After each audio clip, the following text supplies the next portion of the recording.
اعوذ باللہ من الشیطان الرجیم بسم اللہ الرحمن الرحیم۔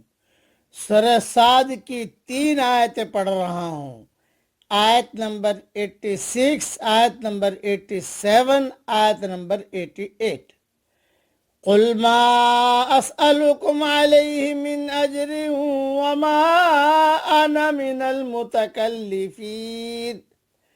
کہہ دیجئے کہ میں اس پر تم سے کوئی اجر نہیں مانگتا اور نہ میں تکلف کرنے والوں میں سے ہوں۔ ان هو الا ذکر للعالمین، یہ تو بس ایک نصیحت ہے دنیا والوں کے لیے۔ وَلَتَعْلَمُنَّ نَبَأَهُ بَعْدَ حِينٍ، اور تم جلد اس کی دی ہوئی خبر کو جان لو گے۔ حضور یعنی اپنی طرف سے گھڑ کر اللہ کی طرف ایسی بات منسوب کر دوں جو اس نے نہ کہی ہو، یا میں تمہیں ایسی بات کی طرف دعوت دوں جس کا حکم اللہ نے مجھے نہ دیا ہو، بلکہ کوئی کمی بیشی کے بغیر میں اللہ کے احکام تم تک پہنچا رہا ہوں۔ حضرت عبداللہ بن مسعود رضی اللہ تعالیٰ عنہ فرماتے تھے، جس کو کسی بات کا علم نہ ہو اس کی بابت اسے کہہ دینا چاہیے اللہ اعلم، اللہ زیادہ جانتا ہے۔ یہ کہنا بھی علم ہی ہے، یہ جملہ کہنا بھی علم ہی ہے، اس لیے کہ اللہ نے اپنے پیغمبر کو کہا فرما دیجئے وما انا من المتکلفین، کہ میں تکلف کرنے والوں میں نہیں ہوں۔ ابن کثیر میں عبداللہ بن مسعود رضی اللہ تعالیٰ عنہ کا یہ مقولہ نقل کیا گیا ہے۔ علاوہ ازیں اس سے عام معاملات زندگی میں بھی تکلف اور تصنع سے اجتناب کا حکم معلوم ہوتا ہے۔ حضور اکرم صلی اللہ علیہ وسلم نے فرمایا ہمیں تکلف سے منع کیا گیا ہے۔ صحیح بخاری شریف میں یہ حدیث ہے، 7293 نمبر حدیث نمبر۔ اسی طریقے سے صحابہ کہتے تھے نہانا رسول اللہ صلی اللہ علیہ وسلم ان نتکلف للضیف، کہ حضور صلی اللہ علیہ وسلم نے ہمیں مہمان کے لیے تکلف کرنے سے منع فرمایا ہے۔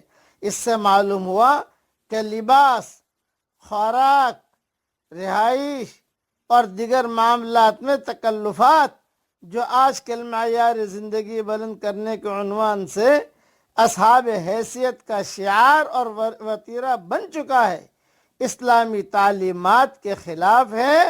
اسلام میں سادگی اور بے تکلفی اختیار کرنے کی تلقین اور ترغیب ہے، یہ ذہن میں رکھنا۔ مہمان آئے بے جو حاضر ہے پیش کر دیجئے، زیادہ تکلفات نہ کیجئے۔ جب بھی ہماری کوئی دعوت کرتا ہے تو سب سے پہلے میں کہتا ہوں بغیر تکلف والی دعوت ہوگی، سیدھی سادی دعوت ہوگی، تب جا کر دعوت قبول کرتا ہوں۔ سب سے پہلے شرط یہ ہوتی ہے کہ کوئی تکلفات نہیں۔ اب ایک دو نصیحت کی باتیں سن لیجئے۔ داعی کی ایک لازمی صفت یہ ہے کہ وہ مدعو سے اجر کا طالب نہیں ہوتا، پبلک سے اجر کا طالب نہیں ہوتا۔ وہ اپنے اور مدعو کے درمیان کوئی مادی جھگڑا نہیں کھڑا کرتا۔ قرآن کی دعوت آخرت کی دعوت ہے، اس لیے جو شخص ایسا کرے کہ وہ ایک طرف قرآن کی دعوت آخرت کا علم بردار ہو اور اسی کے ساتھ مدعو قوم سے مادی مطالبات کی مہم بھی چلائے، وہ مدعو کی نظر میں ایک غیر سنجیدہ آدمی ہے، اور جو آدمی خود اپنی غیر سنجیدگی ثابت کر دے اس کی بات پر کون دھیان دے گا۔ اسی طرح داعی کی ایک صفت یہ بھی ہے کہ وہ دعوت کو نصیحت کے روپ میں پیش کرے، اس کا کلام خیر خواہانہ کلام ہو، نہ کہ مناظرانہ کلام۔ بس یہ ایک مرتبہ اور کہہ دیتا ہوں یہ جملہ دائی کی خاص صفت یہ ہے کہ وہ دعوت کو نصیحت کے روپ میں پیش کرے، اس کا کلام خیر خواہانہ کلام ہو، نہ کہ مناظرانہ کلام۔